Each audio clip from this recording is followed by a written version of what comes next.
Tema kita pada sesi yang kelima ini adalah spiritualitas Kristen di era digital. Entah sudah berapa puluh kali selama masa pandemi ini saya diundang untuk bicara soal eh, dunia digital dan bagaimana umat Kristen, teologi Kristen harus merespons situasi yang agak aneh ini, jika tidak mau dikatakan luar biasa aneh, yang berkelindan dengan situasi pandemi ini. Ya, tetapi saya ingin mencoba untuk menyajikan angle-angle yang selalu berbeda dari setiap presentasi. Dan izinkan saya untuk mulai dengan sebuah kutipan dari seorang teolog yang tentu kita semua kenal, yaitu Johannes Calvin. Di dalam Institutio bukunya yang keempat, dia mengatakan satu kalimat yang ternyata cukup banyak dikutip orang di masa pergulatan mengenai dunia digital ini karena sangat relevan. Tentu ketika Calvin hidup belum ada realitas digital itu ya. Dia berkata begini, kerajaan Allah ini tidak dibatasi oleh lokasi dalam ruang atau dikekang oleh batasan apapun. Dengan demikian Kristus tak dapat dicegah untuk menggunakan kuasanya dimanapun ia mau, di sorga dan di bumi.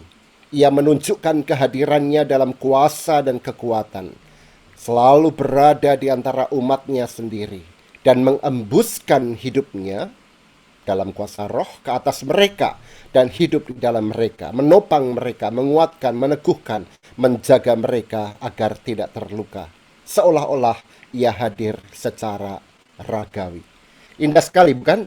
Kalimat ini sungguh-sungguh relevan ketika kita baca dalam konteks kemajuan luar biasa dunia digital, khususnya di masa pandemi ini. Dan karena itu, setiap kali kita bicara soal digital, kita tidak bisa melepaskannya dari konteks global lain yang kita alami bersama selama 2 tahun terakhir, yaitu konteks pandemi. Digital dan pandemi ini seperti saudara kandung yang tiba-tiba menyerang, mengepung, dan menerobos masuk ke dalam kemanusiaan kita selama 2 tahun terakhir ini. Saya ingin menyitir satu bagian yang sangat penting dari sebuah buku yang terbit di masa pandemi yang diedit oleh Mark Eddington. Judul bukunya adalah We Shall Be Changed. STT Aras Samar saya encourage untuk membeli buku ini supaya bisa dibaca oleh para mahasiswa. Dan di sana para penulis buku ini memaparkan ada 5 percakapan yang sangat penting bagi gereja pasca pandemi. Salah satu dan yang pertama dari 5 percakapan penting itu adalah ketegangan antara distancing dan deepening, ketegangan antara keberjarakan yang makin jelas karena pandemi ini, isolasi mandiri, karantina, kita menjaga jarak, prokes, dan lain sebagainya di satu sisi, tetapi di lain pihak pandemi ini menyediakan ruang kemanusiaan buat kita untuk memperdalam makna-makna kehidupan kita. Nah, bagaimana kita bisa mengubah masa berjarak ini menjadi sebuah spiritualitas yang justru much much deeper, menjadi lebih dalam. Dan bagaimana kita lebih mendalam lagi menghayati percakapan kita dengan Allah di dalam gereja, bahkan ketika kita sudah bertemu di era pasca pandemi itu. Nah, ketegangan ini menarik sekali, Bapak Ibu Saudara, dan karena tema yang disodorkan kepada saya adalah soal spiritualitas, maka izinkan saya untuk mendefinisikan terlebih dahulu apa itu spiritualitas dalam konteks ketegangan antara distancing and deepening ini, antara keberjarakan dan apa pendalaman ini. Ada 2 definisi yang menarik tentang spiritualitas dan konteksnya adalah spiritualitas Kristen.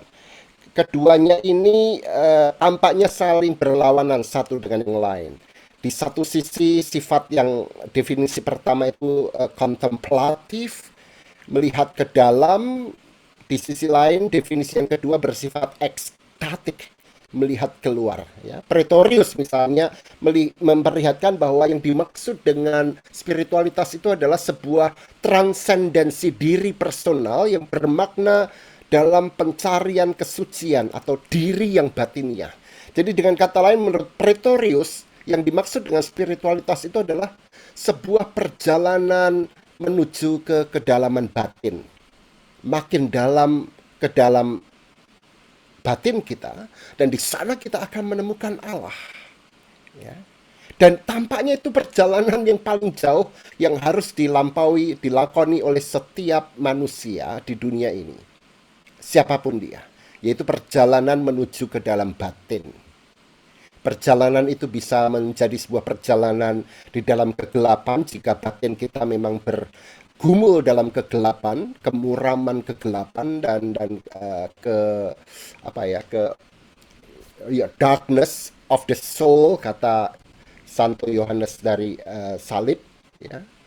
Tapi di lain pihak, Sandra Snyder menerjemahkan atau mendefinisikan spiritualitas justru keluar, yaitu bahwa spiritualitas itu adalah iman yang menjadi pengalaman-pengalaman yang dihidupi. Jadi spiritualitas barulah spiritualitas kalau dia diaktualkan ke dalam pengalaman batin dan pengalaman iman yang kemudian dihidupi dalam hidup sehari-hari begitu. Ya. Nah, ini mendorong kita kemudian untuk bertanya lebih lanjut, kalau begitu apakah kita bisa membedakan mana yang spiritual dan mana yang tidak spiritual begitu. Saya ingat ketika saya memulai pelayanan sebagai tenaga kategorial kaum muda, remaja, pemuda, saya suka sekali mengajukan pertanyaan kepada kaum muda dengan sebuah papan tulis. Saya tulis di sebelah kiri spiritual, di sebelah kanannya jasmani gitu ya, rohani, jasmani, surgawi, duniawi begitu. Lalu saya minta mereka untuk menulis mana yang termasuk spiritual, mana yang termasuk jasmani gitu. Dan selalu mereka anak muda selalu mencantumkan yang jasmaniah, ranking pertama apa? Seks ya, olahraga, dugem, ke mall, semua yang dilakukan di luar gereja gitu. Lalu yang spiritual apa? Doa, baca Alkitab, nah, ya, persekutuan doa, nyanyi di gereja dan seterusnya dan sebagainya. Lalu saya ambil spidol merah yang besar dan saya bikin tanda silang salah. Karena setepatnya itulah yang ingin dipromosikan oleh sebuah filsafat yang disebut sebagai Platonisme. Sebuah dualisme yang membagi kemanusiaan menjadi dua area yang bertolak belakang, spiritual dan jasmaniah, dan keduanya itu punya domain yang berbeda dan bahkan berlawanan gitu. Loh, pertanyaannya bukankah ketika Paulus berkata keinginan daging berlawanan dengan keinginan roh, memang begitu maksudnya? Tidak. Ketika Paulus mengatakan itu, yang dia maksudkan setepatnya adalah Yoas, nama saya Yoas, berada di bawah keinginan daging. Kalau Yoas seutuhnya tidak dibagi dua, Yoas seutuhnya terarah kepada yang bukan Allah, apapun itu. Dan disebut di bawah keinginan roh ketika Yoas seutuhnya terarah kepada Allah. Jadi hidup ini nggak bisa dibagi-bagi dan dipisah-pisah. Ya, semuanya untuk Allah atau bukan untuk Allah. Sehingga kita tidak bisa membedakan kalau doa itu pasti spiritual. Oh, belum tentu. Apakah ada doa yang sangat duniawi dan sangat nerakawi? Oh, banyak. Doa-doa yang justru sangat egosentrik. Apakah kalau Anda kemudian misalnya seks, ya, seks itu duniawi atau spiritual? Tergantung. Ketika kita menikmati seks dan seksualitas dalam ikatan perkawinan yang kudus, penuh kesetiaan, dia sangat spiritual begitu. Jadi kita nggak bisa dengan mudah membedakan mana yang spiritual dan mana yang tidak. Misalnya dua kelompok gambar ini ya, yang kiri dan yang tengah ini, mana yang spiritual? Sama-sama memakai kamera, yang satu lokasinya gereja, yang satu seperti bikin blog tentang memasak, mana yang spiritual? Dengan mudah kita berkata, oh karena yang satu itu di gereja, dia lebih spiritual. Oh, belum tentu. Ya. Atau yang tengah ini, yang satu nyanyi di pub, yang lainnya paduan suara. Mana yang lebih spiritual? Tidak dengan mudah kita bisa bisa katakan gara-gara itu di gereja lalu menjadi spiritual gitu. Ya. Nah, kalau begitu spiritualitas Kristen memang selalu berada dalam ketegangan antara bagaimana menukik makin dalam ke dalam batin dan terekspresi menubuh keluar secara konkret dalam hidup sehari-hari begitu. Kalau gitu panduannya apa? Sebelum masuk ke soal digital, maka saya ingin mencoba untuk mengajak Anda untuk memandu, yaitu saya teringat dengan apa yang dikatakan oleh John Stott. John Stott almarhum, dia mengatakan bahwa manusia siapapun dia, laki perempuan tua muda kaya miskin, Kristen non Kristen bahkan ateis sekalipun selalu punya tiga desire, tiga harapan, tiga hal yang ultimate dalam hidupnya. Dia berkata begini, saya percaya bahwa apa yang disebut orang-orang sekuler itu terlibat dalam pencarian setidaknya tiga hal. Yang pertama adalah transendensi, mencari yang beyond, yang melampaui, yang di atas kita. Apapun mereka kasih nama. Yang kedua adalah signifikansi, mencari apa sih makna hidup. Masa cuman kayak begini aja sih hidupku gitu. Itu signifikansi. Dan yang ketiga menurut John Stott adalah komunitas. Semua manusia disebut manusiawi kalau dia memang menghasrati relasi dengan sesama. Oke. Nah, ini senada dengan apa yang dikatakan juga oleh Pat Wanga dan Dukon, kedua penulis ini menulis dalam konteks kerja, ya, karya, dan mereka mengatakan bahwa apa yang membuat sebuah karya itu sungguh-sungguh punya nilai itu ketika dia membawa orang yang bekerja, entah dia sopir, entah dia pendeta, entah dia dokter, atau dia itu pemulung, apapun itu, selalu seharusnya orang memiliki perasaan terhubung dengan dan memiliki belas kasih pada orang lain, mengalami kesadaran batin yang penuh perhatian dalam mengejar pekerjaan yang bermakna, signifikansi, dan yang memungkinkan transendensi diri. Anda lihat dua kutipan ini sama-sama menunjukkan the three ultimate human ends, tujuan akhir manusia itu selalu harus mencapai tiga ini: transendensi, signifikansi, makna hidup, dan komunitas. Hidup bermakna ketika terhubung dengan Allah, terhubung dengan diri sendiri, dan terhubung dengan orang lain. Dan kalau Anda merenungkan lebih dalam lagi tiga hal ini, sebagai seorang teolog trinitaris, maka saya melihat, oh ini trinitarian sekali. Ya, ketika bicara soal transendensi, kita seperti terhubung kepada Allah yang disapa Bapa oleh Yesus Kristus dalam persekutuan Roh Kudus itu. Ya, karena Kristus membawa kita sebagai satu-satunya jalan menuju kepada Sang Bapa yang kata Paulus bertahta dalam terang yang tak terhampiri itu. Tapi di lain pihak di dalam Sang Putra itu kita menemukan apa artinya being human atau human being bahkan. Menjadi manusia sejati itu ya lihatlah Sang Anak itu. Di dalam dialah kita menemui signifikansi hidup kita. Ya. Dan yang ketiga adalah komunitas. Ingat, gereja dalam pengakuan iman rasuli masuk dalam klaster atau artikel yang ketiga. Aku percaya pada Roh Kudus, gereja yang kudus dan persekutuan. Jadi apapun dan kapanpun kita bicara soal komunitas, kita bicara soal Roh Kudus. Gitu. Jadi dalam spiritualitas trinitaris, maka kita mencari makna hidup itu dalam kehidupan sehari-hari dan dalam situasi batas, limit situation, dan itu semua dialami dalam persekutuan dengan Allah, Bapa, Anak, dan Roh Kudus.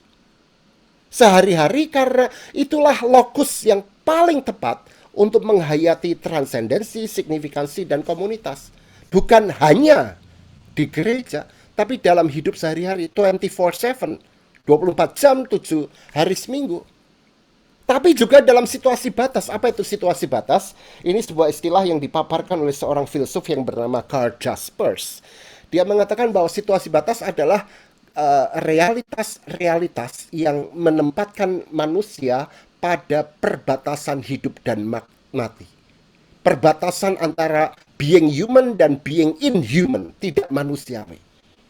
Dan situasi batas itu misalnya apa? Kematian, ya, sakit terminal yang nggak tersembuhkan, bencana alam, pandemi. Ya.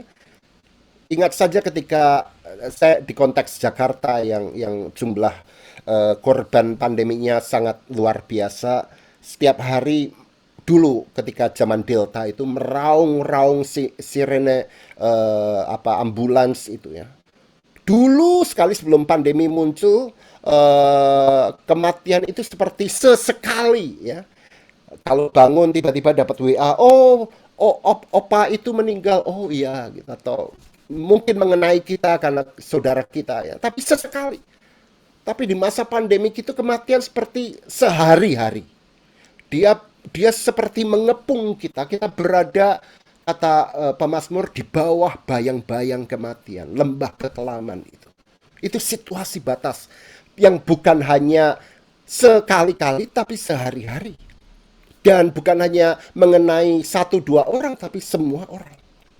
Tapi bagaimana menemukan makna di dalam hidup semacam itu dalam persekutuan dengan Bapa, Anak, dan Roh Kudus.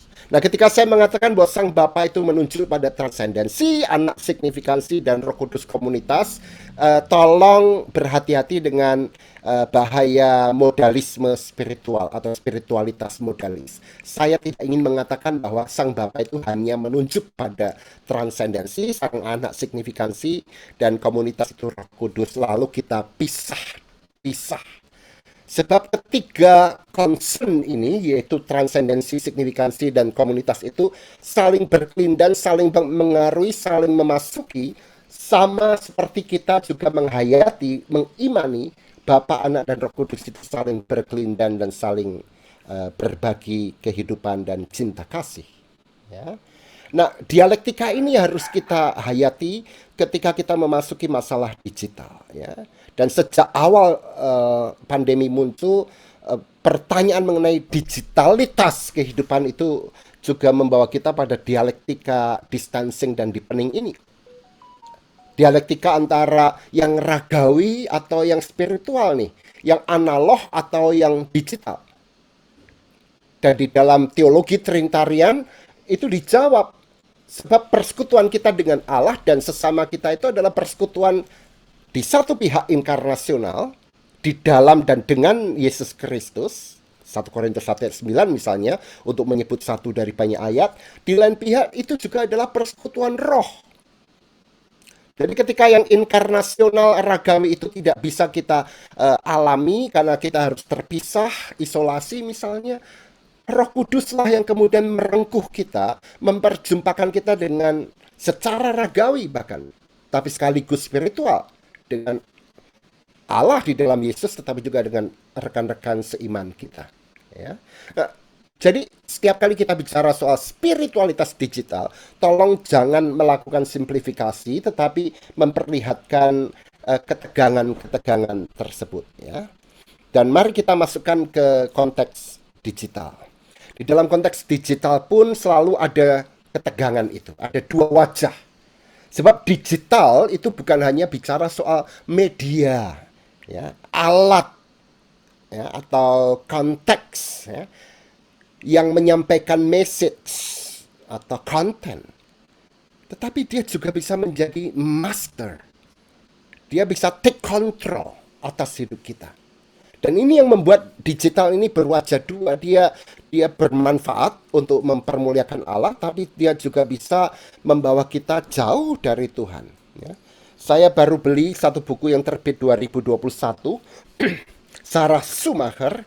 Dia dalam bukunya Reimagining the Spiritual Disciplines for a Digital Age, dia memberi sebuah nasihat yang sangat menarik. To live well as humans in a digital age, we must put in place practices or habits that control our use of digital technology so that it does not control us. Jadi bagaimana atau siapa menguasai apa? Itu problem utama dari media digital ini. Ya. Oleh karena itu, izinkan saya dengan perspektif dialektika spiritualitas yang saya sebutkan tadi, yang selalu menghasrati apa tadi, transendensi, signifikansi, dan komunitas itu, saya ingin memperlihatkan tiga disiplin spiritual yang menurut hemat saya setelah kita diasah selama 2 tahun pandemi ini, yang penting bagi kita untuk bisa memakai media digital ini secara spiritual dan tidak dikontrol oleh dia. Ada tiga disiplin spiritual. Sebab ketika kita bicara soal digitalitas hidup kita, kita ini tiba-tiba masuk dalam sebuah realitas yang apa ya, kom complexly atau complicatedly connected to each other. Kita connected, tapi lonely. Saya nggak tahu Anda pernah merasa sangat lonely nggak di dunia digital ini. Ya, kita terhubung tapi kita justru terasing satu sama lain. Yang kedua, kita ini connected tapi kita ini tired, apa, letih sekali. Kita ini seperti anxious, ya, mengalami kecemasan berlebihan. Ya, terlalu banyak alternatif membuat kita ini secara spiritual letih. Kita connected tapi hidup kita jadi complicated, ruwet. Dunia digital yang mestinya mempermudah justru membuat rumit hidup kita. Maka dalam spiritualitas Kristen ada tiga disiplin yang perlu kita pertimbangkan. Yang pertama adalah untuk melawan loneliness adalah solitude, ya, keheningan. Untuk melawan keletihan itu kita membutuhkan sabat. Dan yang ketiga adalah simplicity. Ya. Nah, apa itu solitude atau keheningan? Yaitu sebuah situasi sendiri tanpa sendirian, hening tanpa kesepian. Ya. Pada titik hening semacam itu, kita terbantu untuk atentif, mindful pada Allah yang transenden. Dan pada titik itu kita justru menemukan hidup kita ini punya makna. Ya. Para rahib yang melakukan solitude dalam keheningan, duduk diam di kaki Yesus, mereka akan menemukan perjumpaan spiritual itu dengan Allah dan menjadi sungguh-sungguh dekat dengan sang manusia dan sekaligus sang Allah itu, yaitu Yesus Kristus itu. Ya. Maka apa yang perlu untuk bisa menghayati solitude ini? Decluttering. Kita mulai menghilangkan banyak hal yang digital ini, walaupun kita tidak mungkin bisa lepas dan luput, tetapi apa yang paling penting sih? Jadi inti dari solitude adalah kita atentif pada apa yang paling penting dalam hidup kita. Nah, disiplin yang kedua adalah simplicitas. Well, to be simple ternyata memang is not simple at all. Menjadi simple ternyata nggak simple. Oke. Dan ini penting buat manusia digital yang salah satu godaan dosa terbesarnya adalah adiktif. Kecanduan digital yang luar biasa sekali. Dan untuk itu kita perlu membuat hidup kita ini menjadi lebih simple. Yaitu memusatkan hidup pada apa yang paling penting, yaitu Kristus. Ya, supaya hidup ini dapat subur dalam persekutuan spiritual kita dengan sesama kita, begitu. Ya, sebab semakin kita ini terkoneksi secara digital, semakin besar hasrat kita untuk connected, dan malah digital itu menjadi idol, menjadi berhala, dan karena itu kita kecanduan dan nggak bisa lagi terlepas darinya. Dan karena itu yang dibutuhkan adalah apa yang saya sebut constant interrogation. Kita interogasi diri kita. Apakah selama ini digital ini sudah menjadi hambaku supaya aku bisa menghamba pada Allah, atau digital ini sudah menjadi tuanku sehingga kita memperhamba Allah. Ya. Dan yang ketiga adalah sabat. Dibutuhkan, ini sebuah tema yang sangat banyak dibicarakan belakangan tentang digital Sabbath. Ya, kita mengklaim diri kita sebagai manusia yang terbatas dan butuh istirahat, dan mengklaim bahwa kita nggak bisa mengontrol segala sesuatu, dan karena itu sahabat digital ini menolong kita untuk menemukan suara roh, ya, untuk menghargai karya Allah yang melampaui kemampuan kita, ya. Termasuk juga gereja yang sudah, menurut hemat saya, sudah terlalu membiarkan diri dikontrol oleh media digital ini, semuanya didigitalkan. Saya nggak tahu berapa banyak dari Anda yang pendeta. Saya mengalami dengan rekan-rekan pendeta di jemaat saya, kami merasa berkali-kali lipat lebih letih di masa pandemi ini dengan Zoom, walaupun kami tidak ke gereja. Tapi dunia Zoom ini sungguh-sungguh membuat letih. Sungguh-sungguh membuat letih. Kita perlu sabar. Secara personal, satu hari dalam seminggu, udahlah lupakan handphonemu dalam satu hari. Ada waktu di mana Anda nggak usah mengurus itu. Dunia nggak akan runtuh hanya karena Anda tidak membuka alat-alat digital Anda, gitu. Ya.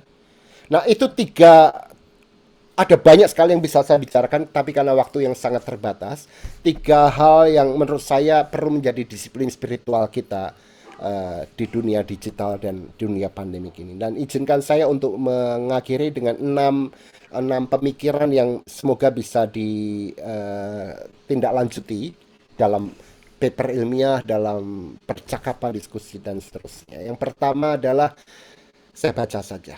Pandemi yang terus berjalan membuat digitalisasi juga belum stabil. Jadi jangan terlalu excited ya dengan digital. Ini masih dalam tahap kita mencari arah gitu. Maka milikilah spiritualitas yang tabah. Jangan buru-buru menyerah. Udahlah kita pakai digital lah. Tapi terus navigasi hidup spiritual Anda. Jadi navigasi itu penting sekali. Karena tanpanya kita tersesat. Lalu yang kedua, hati-hati dengan bahaya being relevant dan being popular di dalam dunia digital ini, ya. Banyak sekali YouTuber Kristen, pansos, panjat sosial yang selalu tanpa sadar awalnya selalu ingin bagaimana saya bisa membela kebenaran, saya bisa mempersaksikan kasih Tuhan, tapi tanpa sadar kemudian motifnya mencari subscriber dan lain sebagainya. Lalu interogasilah batin Anda, pikiran Anda. Apakah selama ini motif-motifku sudah sungguh-sungguh tulus ketika memasuki dunia digital untuk pelayanan ini? Ingat, terdapat pergeseran apa ya, keberhasilan gereja dari sebelum pandemi ke masa pandemi ini. Sebelum pandemi, gereja yang berhasil adalah gereja yang ABC, ya, audiensnya, buildingsnya, cashnya besar. Semakin banyak orang, gedungnya besar, cashnya menumpuk. Setelah pandemi, ketiganya runtuh dan tanpa sadar orang beralih menjadi FLV. Apa itu? Followers, likes, dan viewers.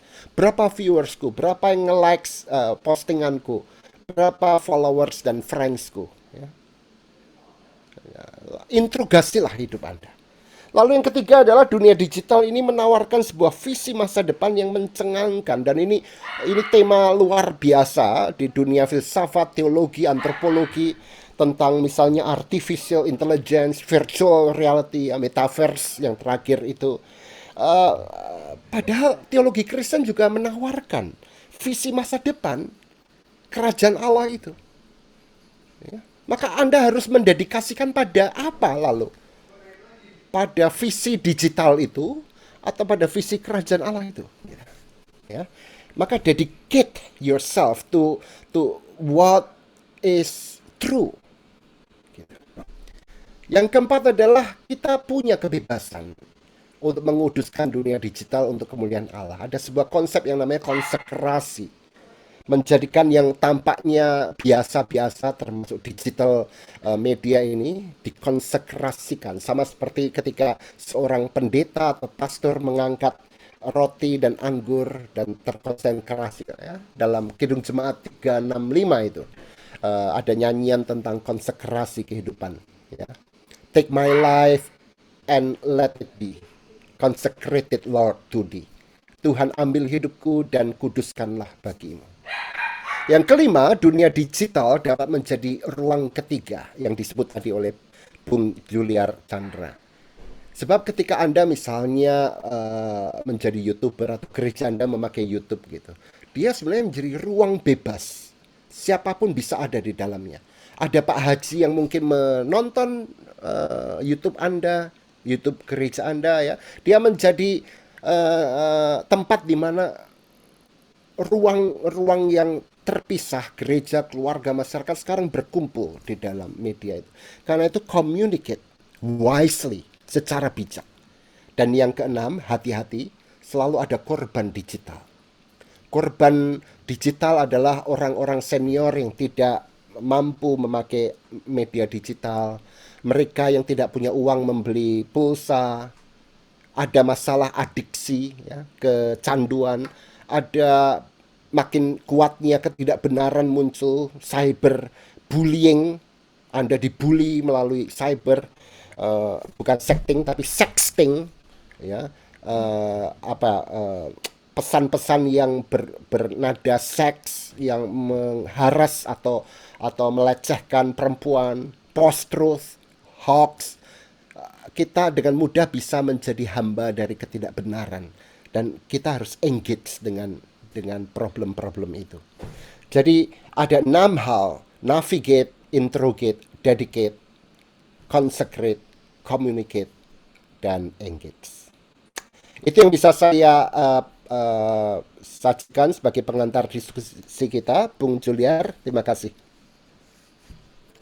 Baik, terima kasih sekali Pak Joas atas paparannya yang sangat-sangat mendalam, sangat-sangat mudah juga dicerna, dan tentu kalau melihat materinya, saya yakin ini persiapannya sungguh sangat membutuhkan waktu yang tidak sebentar, walaupun kesannya kita mendengarnya ringkas, tapi ini jujur saya sendiri terpana dengan materi yang disampaikan, sangat memberkati.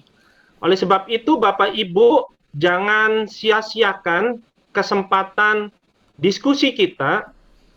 Jika ada Bapak Ibu yang ingin bertanya secara langsung, saya sudah melihat di layar saya, ada 2 yang sudah memberikan tandanya mengangkat tangan. Pak Timothy Ivan dan Pak Daud Benu. Untuk yang pertama, saya beri kesempatan untuk Pak Timothy Ivan dulu, nanti baru Pak Daud Benu. Silakan Pak, langsung boleh bertanya kepada Pak Yoas. Ya, shalom. Selamat sore Pak Yoas. Selamat sore. Ya, sungguh diberkati dengan pemaparan Pak Yoas sore hari ini. Ada satu pertanyaan Pak, kalau kita bicara spiritualitas, kata spiritualitas itu sendiri kan kita bisa pecah menjadi 2, spirit dan ritualitas. Gitu. Nah, saya ingin bertanya terkait dengan ritualitasnya. Dalam kekristenan kita ada ritual sakramen. Sakramen utama itu adalah baptisan dan perjamuan kudus. Nah, bagaimana Pak Yoas menanggapi fenomena metaverse? Karena Majelis Ulama Indonesia kan sudah mengeluarkan fatwa bahwa haji di metaverse itu tidak sah. Sedangkan sampai hari ini kita belum menerima fatwa dari PGI atau PGLII dan lain sebagainya. Bagaimana dengan baptisan dan perjamuan kudus kalau seandainya itu dilaksanakan di metaverse? Apakah itu sah atau tidak begitu Pak? Ya, demikian Pak yang saya mau tanyakan. Terima kasih Pak. Menariknya. Langsung atau digabung? Boleh Pak Yos langsung menjawab saja supaya nanti tidak lupa begitu. Ya. Pertanyaannya. Ya, terima kasih Pak Timothy untuk pertanyaan yang luar biasa ini. Yang pertama saya harus katakan bahwa kata spiritualitas dalam disiplin Christian spirituality sebenarnya bukan berasal dari 2 kata ini, spirit dan ritual ya. Tetapi saya bisa memahami ketika kita memberi makna semacam itu, menarik juga. Walaupun sebenarnya ya spirit gitu ya. Spiritualitas bicara soal spirit dan tidak ada hubungannya dengan ritual.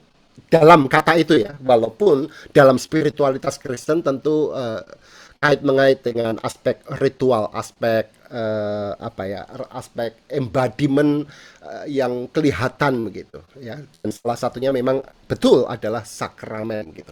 Nah, terkait dengan metaverse ini, izinkan saya untuk memberi pendapat saya, untuk hold on.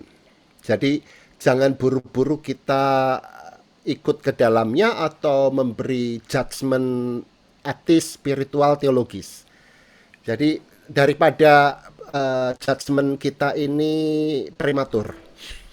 Ini sebuah realitas yang sebenarnya artificial intelligence atau virtual reality ini sudah cukup lama ya, tapi ketika dia menubuh dalam brand yang namanya metaverse ini, wow, orang jadi. Tapi untuk bisa memberikan sebuah sikap respons yang jitu, kita harus menyimak dengan sungguh. Ini apa ini binatang ini? Jangan reaktif begitu. Tapi diinterogasi, diteliti sampai akhirnya kita mengambil sikap teologis gitu ya. Apapun sikap itu. Orang bisa setuju bisa enggak, tapi at least kita sungguh-sungguh punya kedalaman tentang isu itu. Begitu. Nah, betul, problem dari metaverse sebenarnya adalah begini. Apa sih sebenarnya yang dimaksud dengan reality?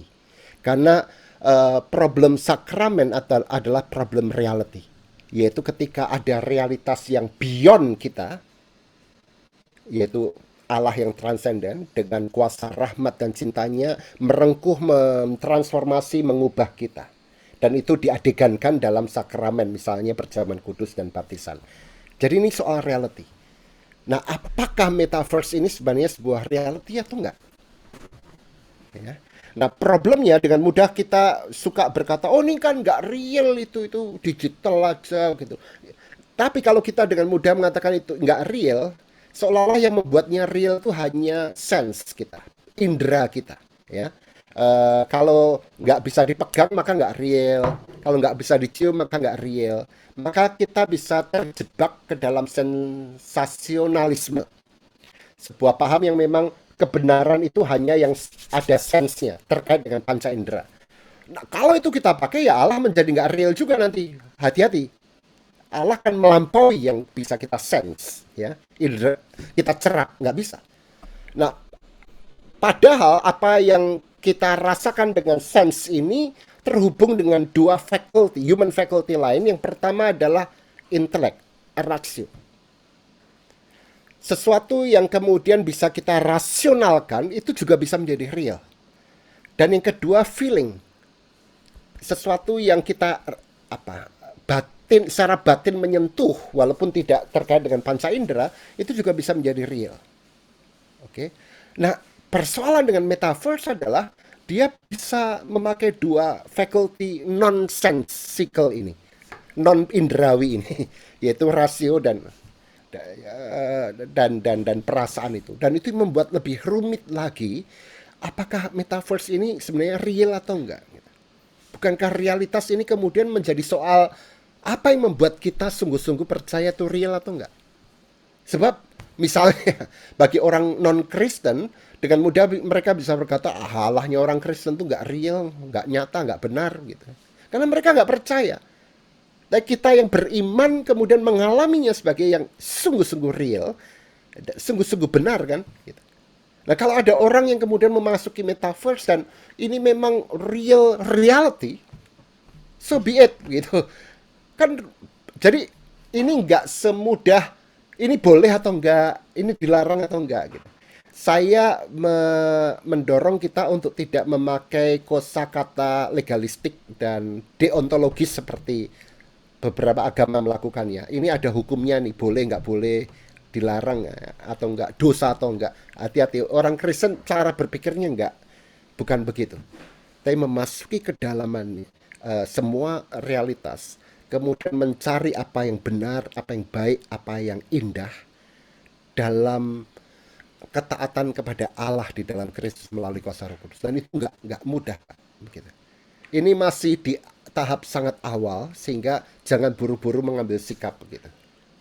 Nah, untuk itu kalau mau coba-coba memasukinya ya silahkan, karena untuk bisa mendalaminya kan Anda harus tahu ini binatang apa ya.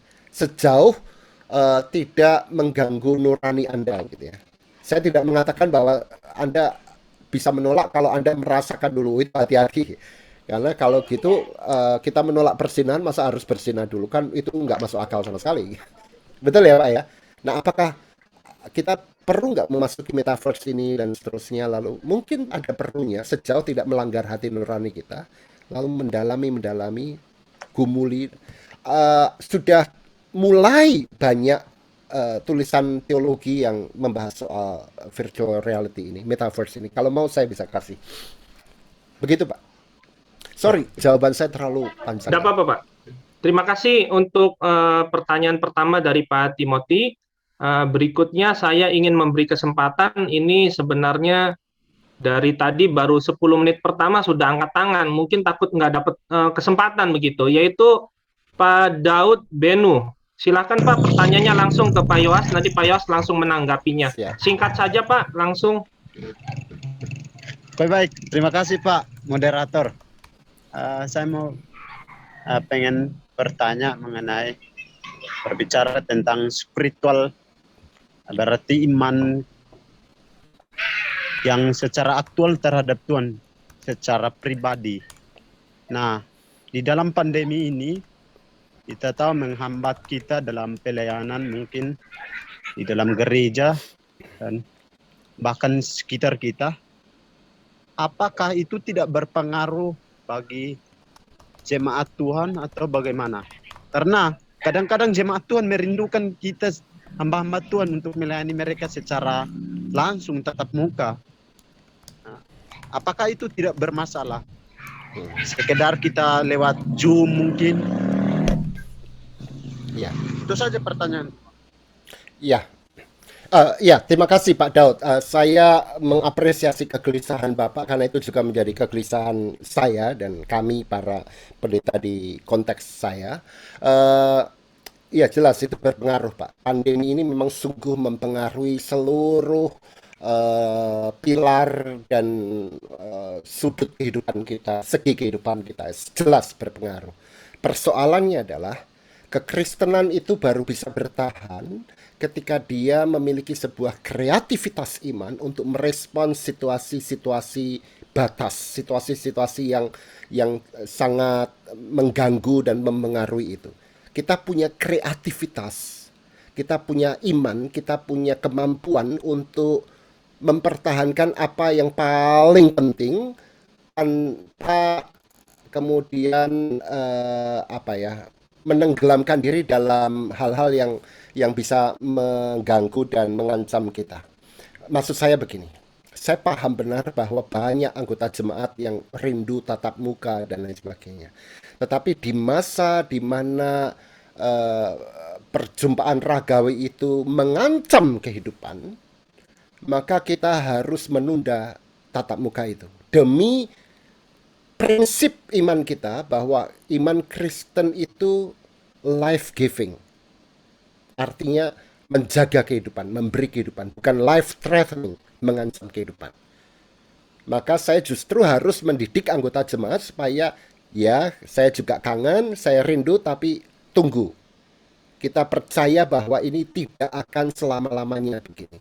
Jadi tetaplah setia. Bayangkan saja kita ini sekarang LDR-an gitu loh Pak. Lagi pacaran lalu nggak bisa ketemuan. Ya kita pakai sarana yang ada lah begitu. Ya dengan WA, dengan video call.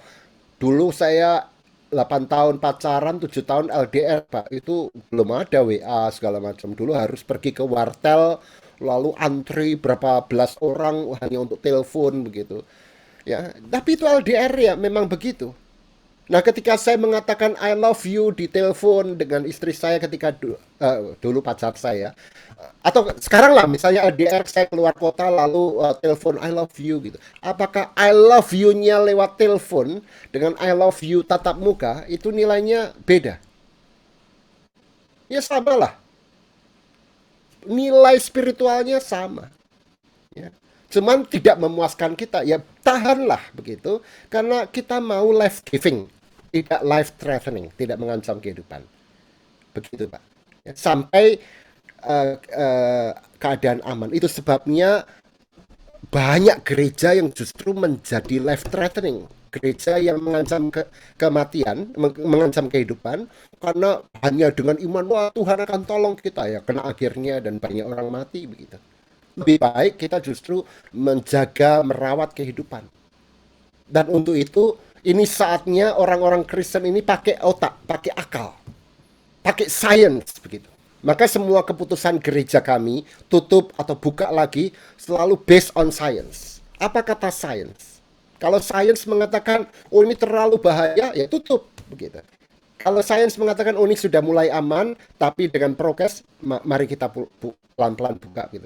Gereja kami, GKI Pondok Indah Jakarta, itu gereja pertama di Indonesia yang tutup tatap muka ibadahnya tanggal 15 Maret. Itu keputusan yang lalu dicaci maki, tapi toh semua orang mengikuti setelah itu.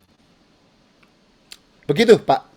Jadi jelas berpengaruh, tapi soalannya adalah apakah kita punya ketahanan yang dalam bahasa Alkitab hupomo nih, ketabahan. Ini masa maraton, bukan sprint ya. Maraton. Iman itu maraton.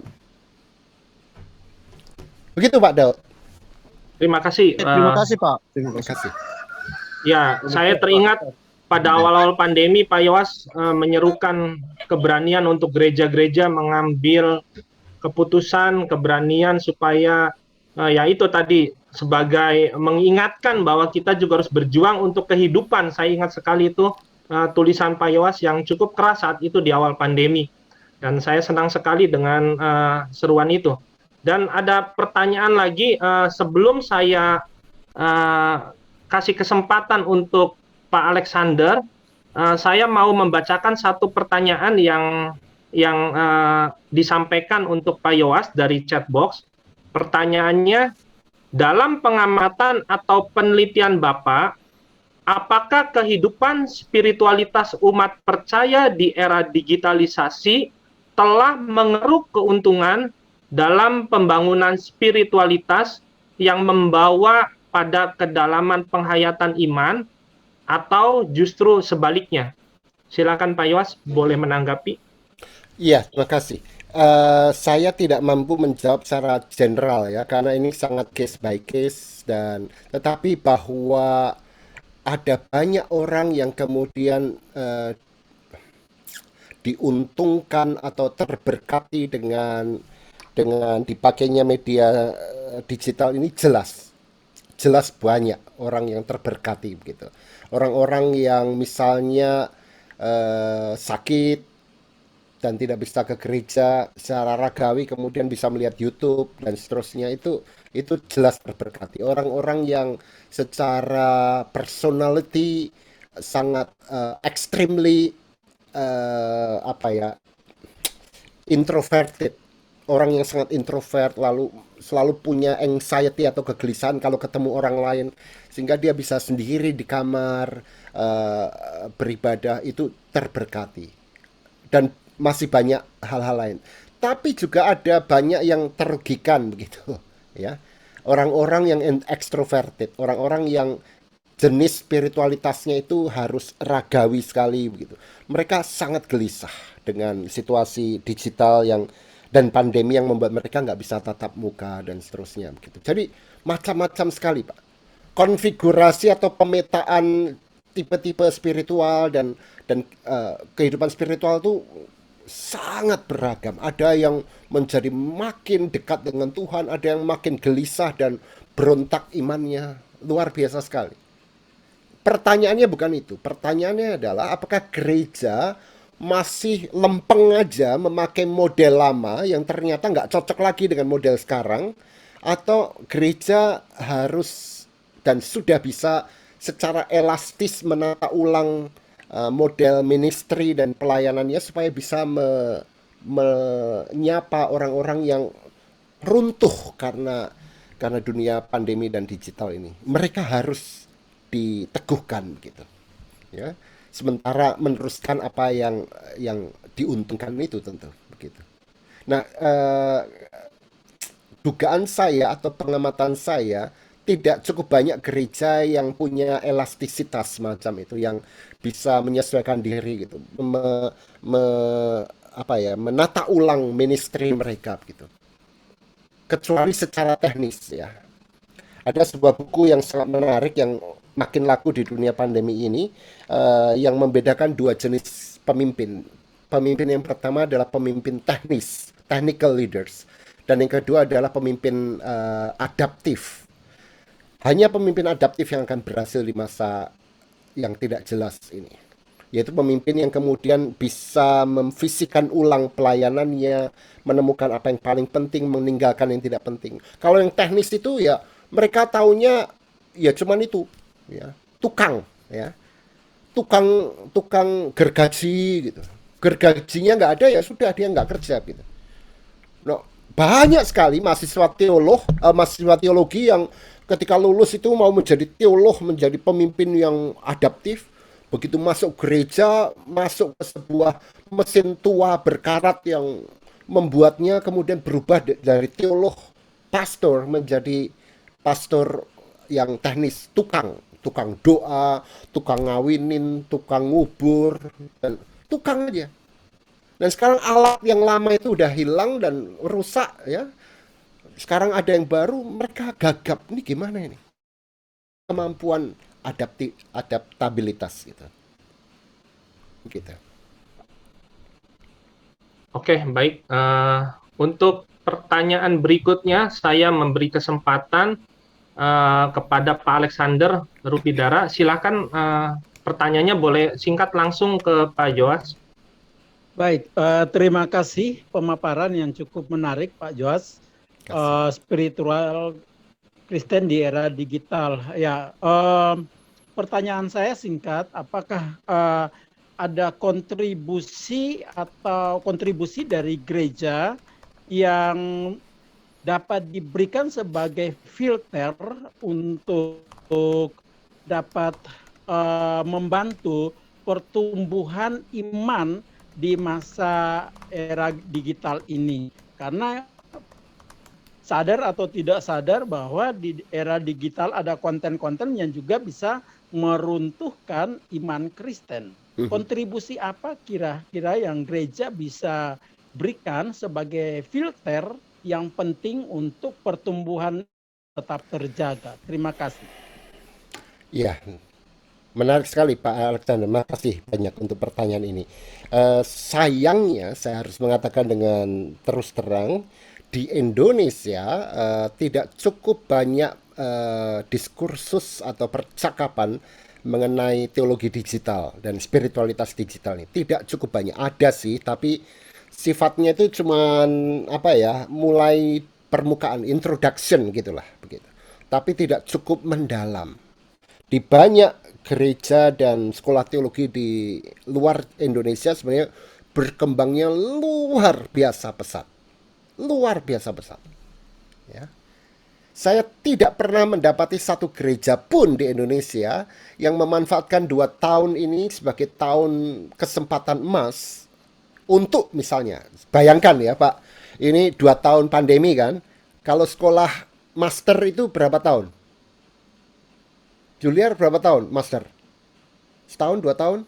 2 tahunan, Pak. 2 tahun ya. Ya. Kalau di awal pandemi itu, para pemimpin sinode memikirkan, wah ini masa orang mulai pakai ini, kita kirim 10-20 pendeta muda untuk studi master in digital ministry, mumpung online, artinya nggak butuh biaya banyak untuk pergi ke, ada beberapa tempat yang buka itu ya. Itu tahun 2022 ini kita udah dapat puluhan master in digital ministry. Itu saya katakan di awal pandemi, ketika orang mulai pakai YouTube, pakai macam-macam itu ya, ke orang-orang sinode, para pembesar dan petinggi, tergantung orangnya tinggi atau gemuk ya, pembesar, petinggi, sekolahin pendeta-pendeta 10 lah begitu. Saya kasih tempatnya di mana supaya mereka bisa. Nggak ada. Dan berlalu aja kan 2 tahun ini. Sayang sekali. Ya. Sayang sekali. Jadi Jadi memang di Indonesia ini kekristenan yang pragmatis sekali, Pak. Terlalu pokoknya make ini lalu bisa online tapi nggak ada pendalaman, ya.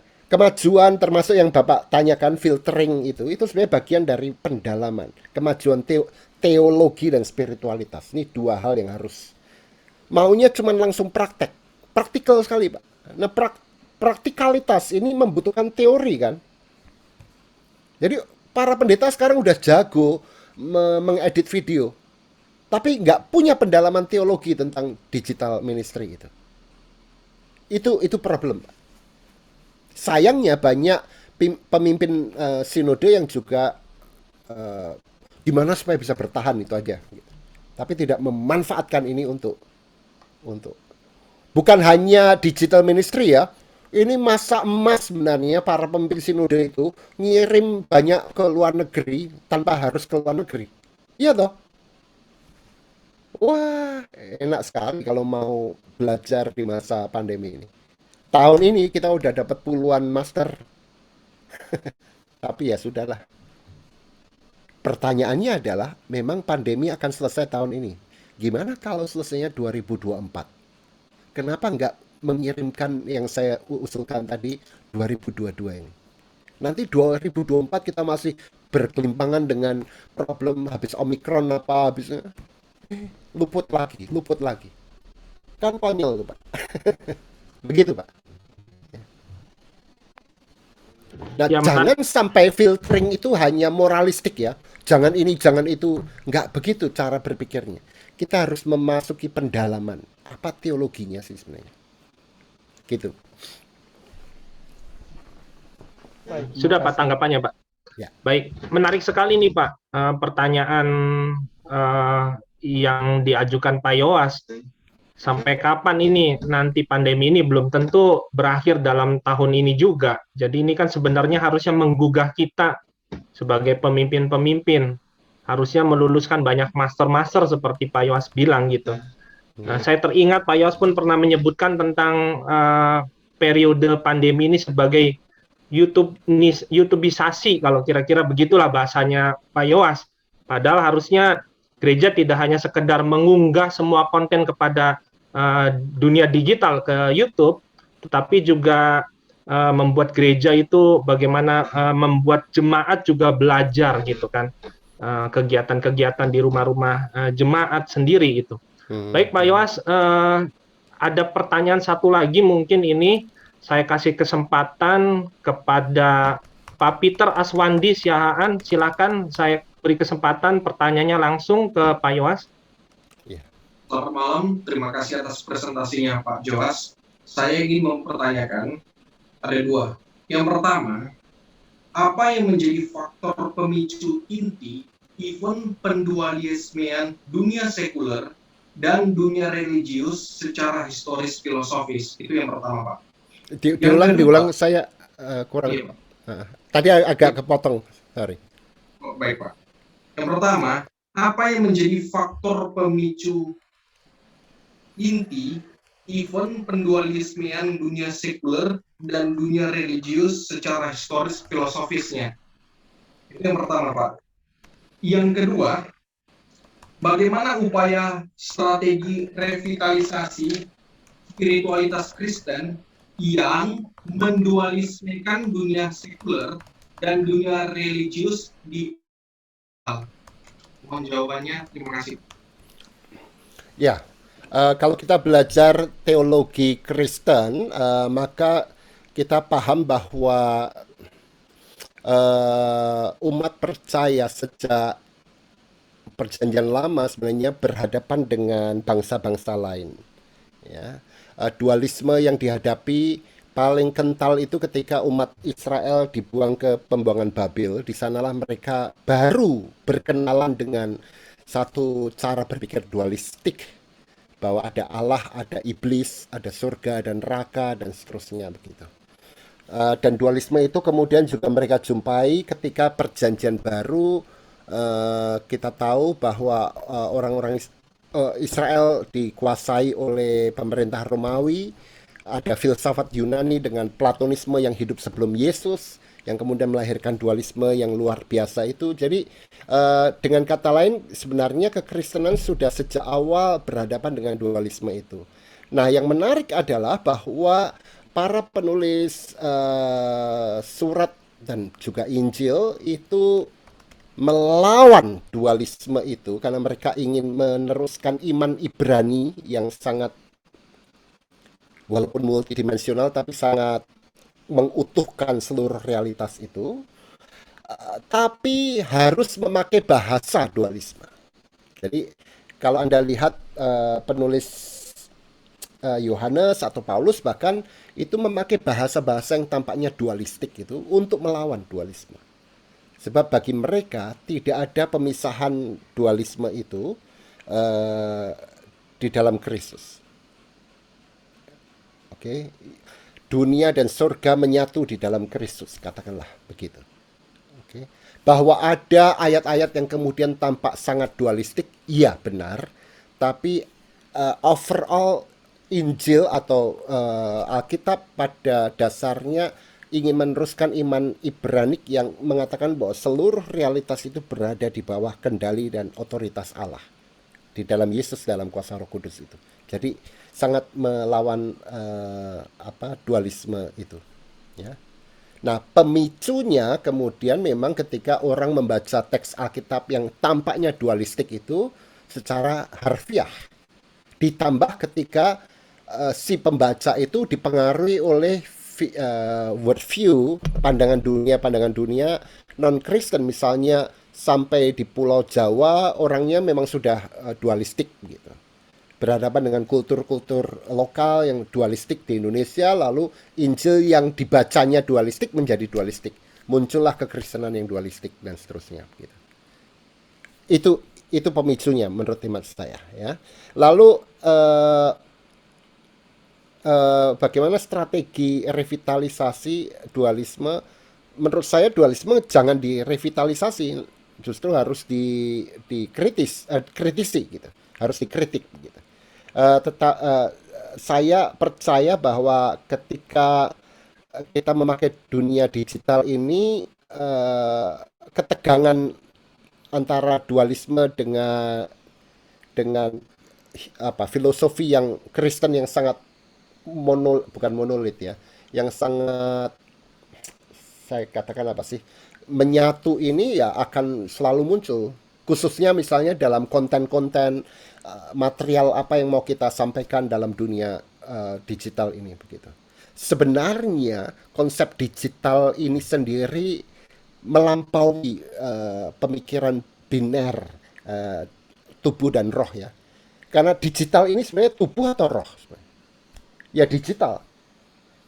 Jadi ada aspek ketiga. Digital ini sebenarnya realitas ketiga selain yang spiritual dan yang fisikal gitu. Ada spiritual, ada fisikal, ada digital gitu. Nah, ini mestinya menjadi makin meriah percakapan teologi itu. Hanya itu yang bisa saya berikan sebagai respons saya. Baik. Ya. Ada satu pertanyaan nih Pak dari seorang ibu dari chatbox, yaitu Ya. Ibu Meliana. Nah, saya bacakan pertanyaannya. Shalom Pak Yoas, saya ingin bertanya apa yang menjadi ukuran bagi seseorang untuk kita dapat mengetahui bahwa dia memiliki spiritualitas yang baik. Mohon penjelasannya. Silakan Pak. Oh, ini berat sekali pertanyaan ini. Problemnya adalah kita tidak mungkin bisa memastikan memakai sebuah ukuran kita kenakan pada orang lain dengan mudah untuk mengukur spiritualitas itu. Oke, misalnya seberapa banyak dia berdoa setiap hari, seberapa banyak ayat yang dia baca setiap hari, itu nggak bisa jadi ukuran. Oke, apalagi kita kenakan pada orang lain. Itu satu. Yang kedua, apalagi karena tipe spiritualitas itu macam-macam. Misalnya, ada orang yang spiritualitasnya itu kognitif. Maka dia akan suka dengan baca Alkitab, baca buku-buku teologi, dengar ceramah gitu. Ada yang spiritualitasnya itu sangat ekspresif, mengekspresikan imani, wow, bahasa lidah, lalu kalau nyanyi sangat antusias, tepuk tangan, wah ini orang dekat sekali sama Tuhan gitu. Ada yang tipe spiritualitasnya itu sangat sosial, jadi dia suka dengan melawan ketidakadilan, membantu orang miskin. Ada yang sangat meditatif, diam, ya, puasa, lalu berdiam diri gitu. Ada yang sangat naturalis, suka ke pantai, ke gunung, merasa berjumpa dengan Allah. Jadi macam-macam. Ukuran apa yang mau kita pakai? Setiap jenis punya ukurannya masing-masing. Oleh karena itu ada dalam tradisi Kristen yang disebut sebagai discretio spiritum. Discretio spiritum, menguji roh.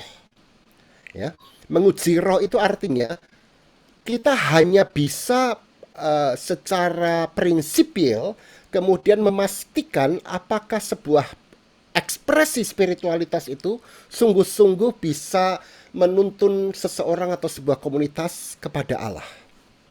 Tapi tidak untuk memastikan oh si X itu lebih spiritual daripada si Y. Ya. Kalaupun kita mau mengukur spiritualitas, ukurlah diri Anda sendiri dan jangan mengukur spiritualitas orang lain. Itu yang bisa saya katakan. Akhirnya yang terakhir, setiap komunitas biasanya memiliki ukuran yang berbeda-beda. Oke, dan karena itu kita nggak bisa memaksa satu ukuran dari satu komunitas ke komunitas lain. Misalnya kalau Anda berasal dari tradisi karismatik, maka biasanya kelompok karismatik memiliki ukuran orang yang spiritualitasnya mendalam, dia berbahasa lidah dan lain sebagainya. Orang dari tradisi Mennonite punya ukuran sendiri. Itu unik satu sama lain begitu. Jangan dipakai untuk kelompok-kelompok yang berbeda. Ujilah dirimu, interogasilah dirimu secara personal di hadapan Allah. Gitu. Itu yang bisa saya sampaikan. Ya. By Saya the way, teringat bahannya sudah saya kirim di kolom chat ya. ya saya teringat Pak Yoas pernah menulis mengenai hal yang tadi disampaikan bahwa jangan hanya terfokus pada ibadah monospiritual, tetapi Ya, seharusnya ibadah multispiritual. Artinya juga bukan berarti oma opa yang usia 90 tahun, yang bisa saja ada oma opa usia 90 tahun itu ekspresif. Dan betul. ada anak muda yang justru meditatif, kira-kira Betul sekali. begitu. Ya. Ya, saya ingat tulisan itu. Baik, mungkin masih ada waktu sedikit. Jika ada satu pertanyaan lagi, saya kasih kesempatan. Mungkin secara langsung boleh bertanya sama Pak Yoas, silakan. Jangan sia-siakan waktu, kesempatan ini sangat berharga. Jika ada satu pertanyaan lagi, saya beri kesempatan.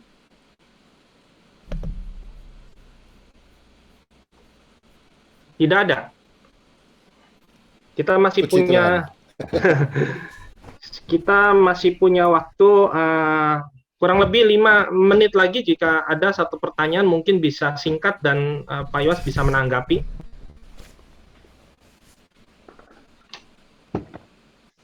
Baik, kalau tidak ada.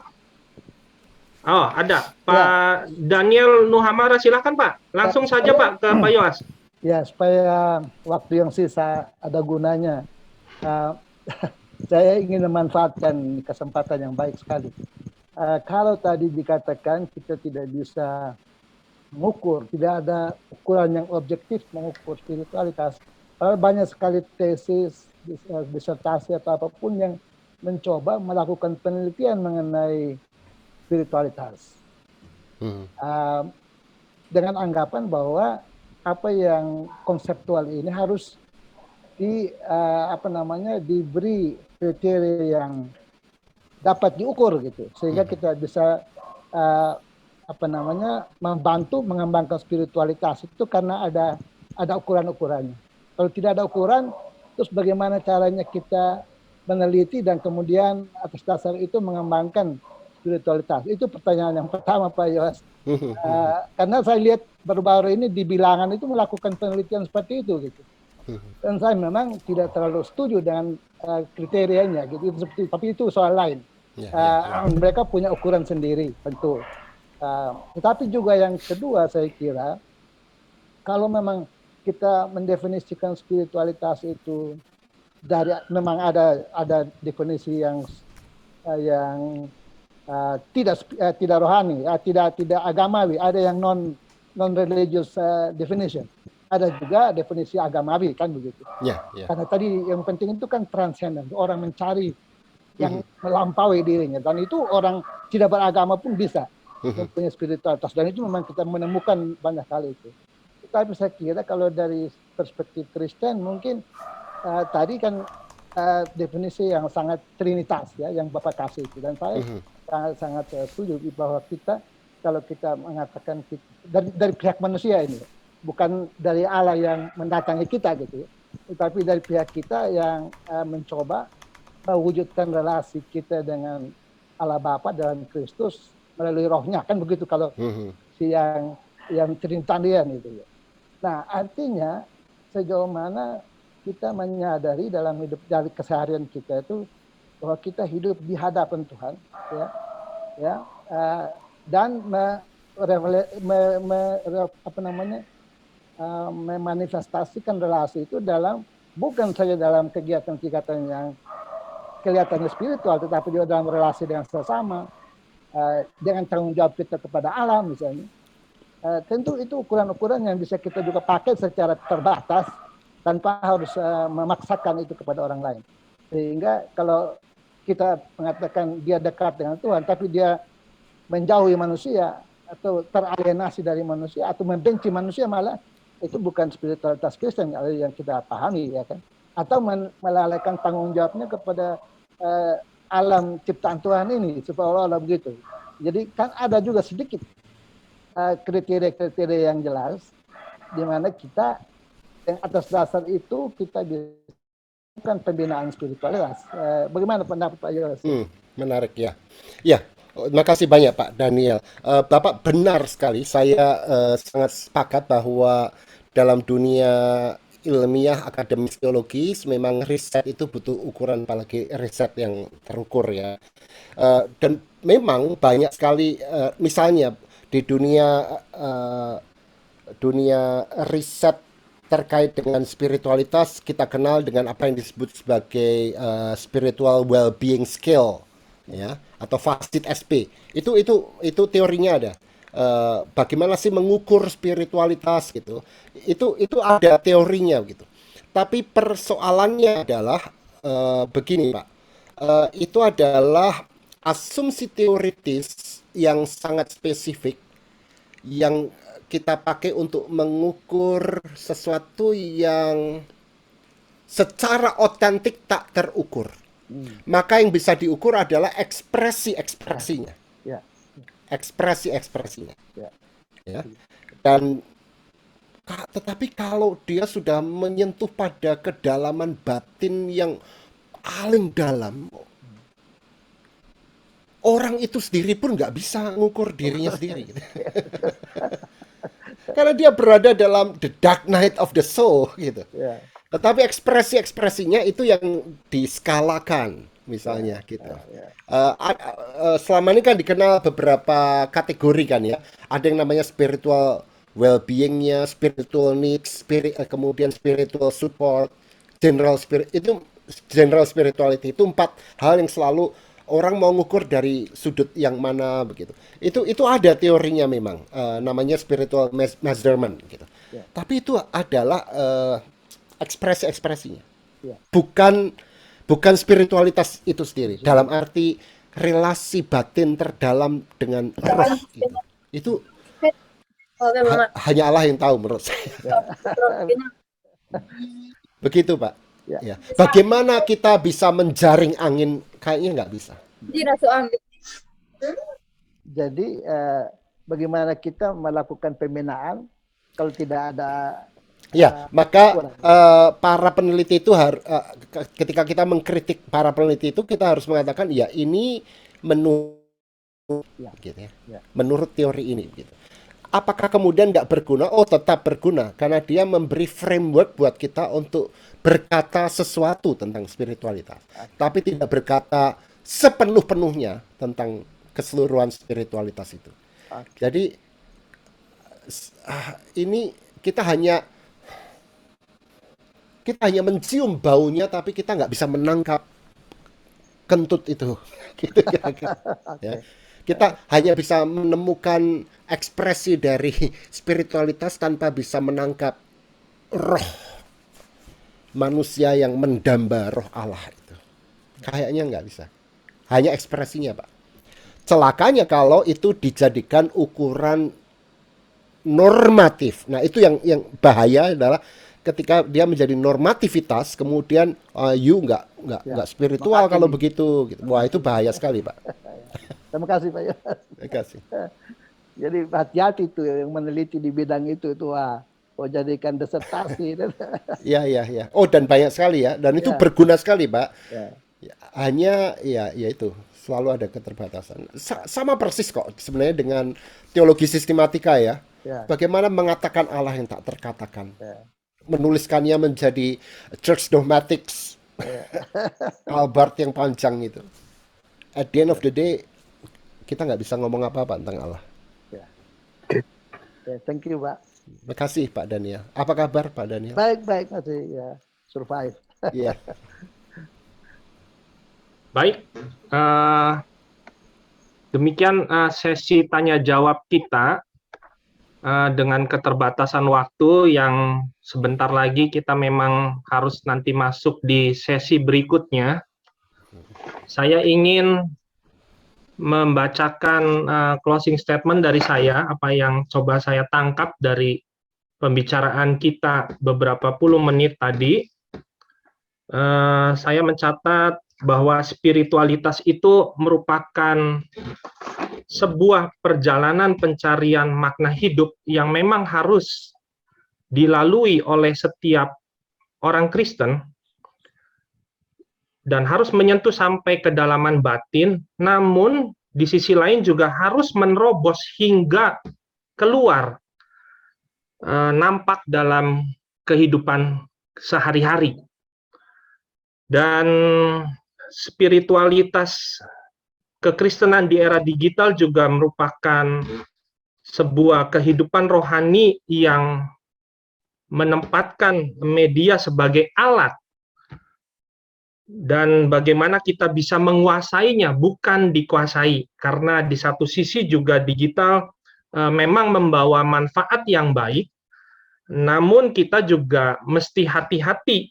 Jika tidak, maka kita bisa dikuasai oleh digital itu sendiri karena bisa membawa edik yang tadi Pak Yowas sampaikan juga. Dan yang terakhir saya mencatat, dan ini sangat penting, bahwa sebagai pemimpin gereja ataupun pemimpin organisasi Kristen di era digital ini perlu sekali untuk beradaptasi, dan ini untuk tujuannya untuk tujuan kemuliaan Tuhan tanpa harus dikuasai oleh kemajuan digital. Dan tadi Pak Yowas sempat menekankan tipikal pemimpin yang adaptif itu sangat diperlukan pada era digital sekarang ini. Demikian pemaparan dan sesi tanya jawab. Saya mengucapkan sangat berterima kasih atas materi yang Pak Yowas sampaikan yang begitu mendalam dan begitu indah, dan tentunya saya yakin sekali sangat membuka wawasan kita semua dan sangat memberkati kita semua. Oleh sebab itu, rasa terima kasih kami, saya memberi kesempatan kepada Pak Yos untuk menyampaikan secara langsung dan secara simbolis mengucapkan kepada Pak Yos. Silakan Pak Yos.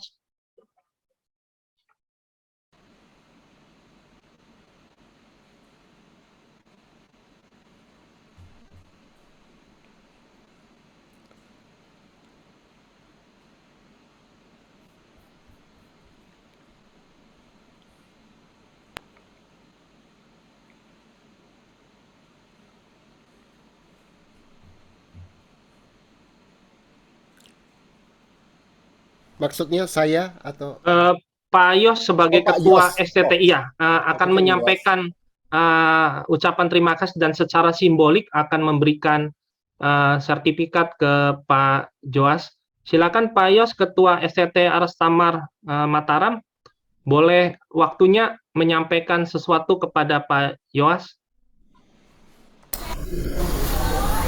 Beliau sepertinya terlempar Pak Chandra. Oh, terlempar ya.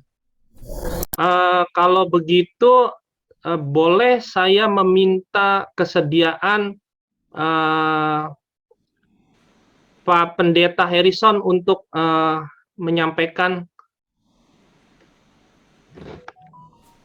Alex aja Pak Chandra, Pak Alex aja. Pak Alex. Pak Alex. Silakan Pak Alex, boleh menggantikan mewakili Pak Yos untuk menyampaikan langsung kepada Pak Joas. Baik, terima kasih banyak narasumber kita yang luar biasa, Pak Yoas. Materinya yang cukup bagus. Saya pikir bahwa semua peserta akan sangat terberkati dan merasa waktunya tidak cukup, tapi karena situasi dan kondisi, dan kami berharap mungkin di lain kesempatan Bapak bisa meluangkan waktu untuk memberikan materi-materi yang menarik lainnya bagi kami, bahkan bagi para peserta yang ada. Atas nama Ketua dan seluruh Sivitas Akademika STT Aras-Tamar Mataram mengucapkan banyak terima kasih, dan kami akan menyerahkan sertifikat sebagai tanda ucapan terima kasih kepada Pak Yoas. Pada saat ini mohon diterima Pak. Terima kasih. Dan kami menunggu Bapak untuk mengunjungi STT Aras-Tamar Mataram di kota yang kami cintai ini. Siap. Terima kasih. Terima kasih. Saya kembalikan ke moderator. Baik Bapak Ibu, demikianlah sesi kelima kita. Sekali lagi mengucapkan terima kasih kepada pembicara yang sudah menyampaikan, Pak Yoas Adi Prasetya, atas materinya, dan sesi kelima ini dengan mengucap syukur kepada Tuhan, kita sama-sama menutupnya untuk kemudian kita persiapan pada sesi berikutnya. Terima kasih. Mungkin foto bersama Pak. Oh ya, saya menyerahkan kepada Pak Anen ya untuk mengambil capture foto bersama. Untuk Bapak Ibu yang masih menonaktifkan layarnya, silakan diaktifkan supaya Pak Anen boleh mulai untuk mengabadikan kita semua pada sesi ini. Silakan Pak Anen. Jangan lupa share itu materi Pak Yoas tadi yang sangat bagus untuk peserta. Baik, Pak. Ya baik, terima kasih untuk Bapak Ibu yang masih bersedia untuk tetap bertahan dengan topik pembicaraan yang luar biasa yang sudah disampaikan oleh Pak Joas. Dan tiba waktunya kita untuk melakukan foto bersama, walaupun kita tidak secara langsung, tapi secara langsung kita bisa melihat dari kamera masing-masing. Saya akan hitung 1 sampai 3, 1, 2, 3. Masih 6 slide lagi Bapak Ibu. Mohon bersabar ya Bapak Ibu. Mungkin ada yang sudah lapar, ada yang haus, tapi kiranya upah besar di surga Bapak Ibu. Ada 5 slide lagi. 1, 2, 3. Slide keempat. 1, 2, 3. Slide kelima. 1, 2, 3. Slide ke-6, 1, 2, 3. Slide yang paling terakhir, 1, 2, 3. Terima kasih Bapak Ibu, Tuhan berkati. Saya kembalikan kepada moderator. Ya, terima kasih Bapak Ibu. Untuk waktunya kita mengakhiri sesi kelima ini. Terima kasih, selamat sore. Pak Yoas, terima kasih banyak Pak. Terima kasih.